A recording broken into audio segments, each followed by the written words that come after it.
আমাদের আজকের প্রতিবেদন। তো দর্শক, আজকে আমরা এক অসহায় মেয়ের গল্প তুলে ধরব, যার নাম হচ্ছে আসমা। আসমার বিয়ে হয়েছিল কিন্তু স্বামী নাই। বর্তমানে তার একটা সন্তান আছে এবং আসমা থাকে তার খালার কাছে। তো তার স্বামীর দোকান ছিল গ্রামে, মুদি দোকান। তো সেখানে ভালোই কনফেকশনের দোকান ছিল, অনেক বড়। তো ভালোই ছিল, সুখী ছিল। কিন্তু হঠাৎ করে আসমার ডিভোর্স হয়ে যায়, কিন্তু কী কারণ হয় আসমা বুঝতে পারে না।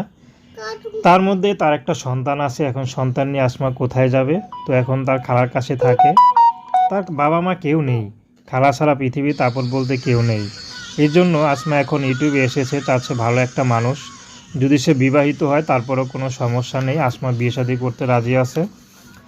আসমা চাচ্ছে, যেহেতু বিবাহিত, ডিভোর্সি, আসমা চাচ্ছে ডিভোর্সি কোনো পুরুষ হলে ভালো হয়, বা অনেকের স্ত্রী চলে গেছে, এরকম একাকী পুরুষ পেলেও আসমা বিয়ে শাদী করতে রাজি আছে, যেহেতু আসমা বিবাহিত। ইয়াং ছেলেরা তো আর আসমাকে বিয়ে করবে না সন্তান সহ, বা করলেও আসমা করবে না। তো আসমা চাচ্ছে কোনো বিবাহিত বয়স্ক পুরুষ, যে তার পাশে থাকবে সারাটা জীবন, তাকে ভালোবাসবে, তাকে কখনো ছেড়ে